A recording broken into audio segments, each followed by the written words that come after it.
Now, remember when Donald Trump was president and he constantly dissed the media? He exposed some of their lies and bias, the bias of the White House press corps, and he attacked journalists. I loved it, but most of the media said it was sinister, an attack on the Fourth Estate and all of that, just showing how thin-skinned and jaundiced so many of them are. They hate to be fact-checked themselves. Well, the same US journalists have been slow to criticise the latest quip from Sleepy Joe, the feeble president they tend to support. Do you think inflation is a political liability? That's a great asset. More inflation. What a stupid son of a bitch.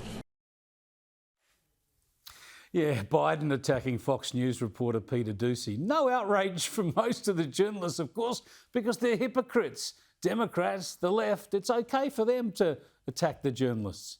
Me, I actually love that. For starters, any journalist ought to be able to take that sort of rebuke in their stride.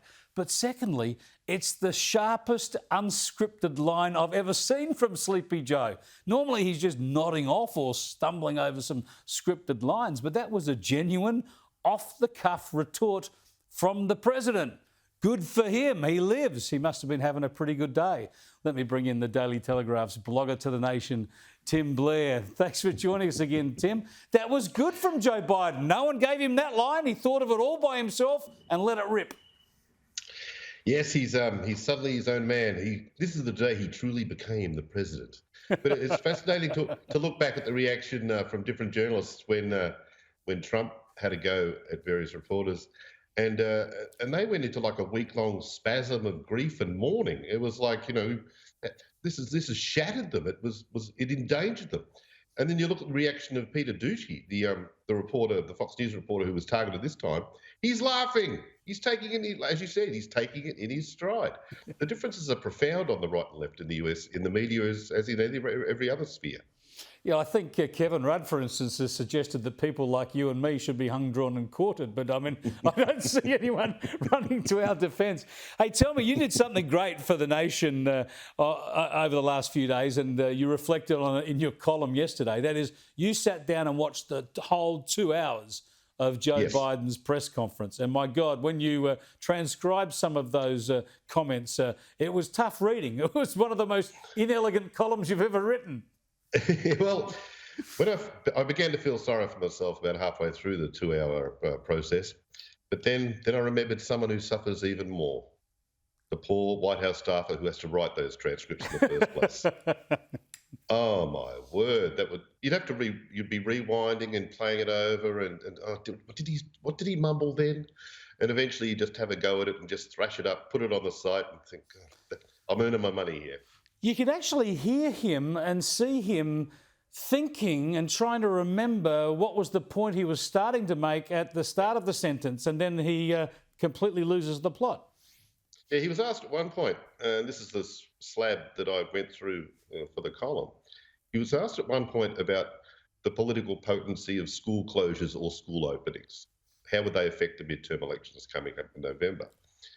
Now, this is almost a sort of a yes-no question. A yes-no answer sort of thing, and maybe a couple of explanatory sentences. But he went on for like 3 or 4 minutes talking about God knows what, MSNBC, Fox, people finding different channels, how the talk shows are going under. And it was just this, he was interviewing himself. This is what happens in homes. Yeah, the poor bloke. But as I say, his quip against Peter Doocy, that was pretty sharp. That's as sharp as I've seen Joe Biden. Now, staying in the US, I notice a couple of the US networks are not sending reporters or broadcast teams to China for the Winter Olympics. Is this the US woke media finally standing up against China and boycotting China on human rights grounds? Well, they're claiming it's all about COVID safety, but it isn't. When you read some of the comments from people at NBC and ESPN, they're saying that they're a little bit concerned that if some of their major talent were to be diagnosed with COVID, they'll be taken away by the Chinese government. Sequestered, I think, was the gentle word they used. But I think sequestered is the word you use when you're you wake up one day and you find you're in a Nike factory putting sneakers together, and all your mates are Uyghurs. But it's So they're not really standing up to China. They're not making a statement about China. They're just trying to exercise their own paranoia about the virus. Oh yeah. And here's the other thing.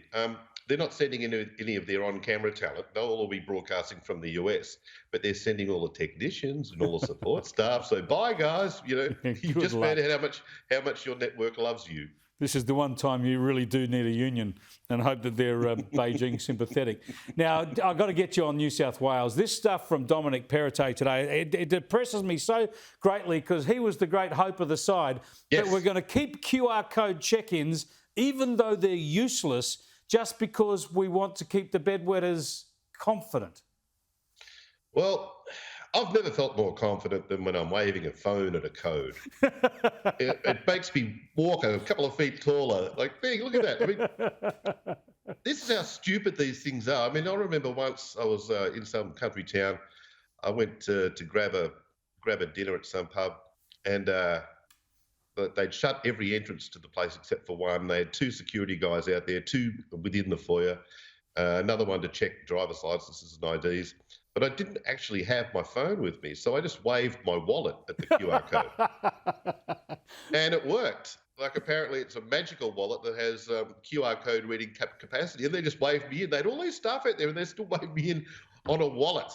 So, I did, however, feel confident, which was nice. That was good. Waving your wallet made you feel confident. It is a nonsense. Hopefully things improve, but 2022 is not starting off on a good note. Thanks for joining us, Tim.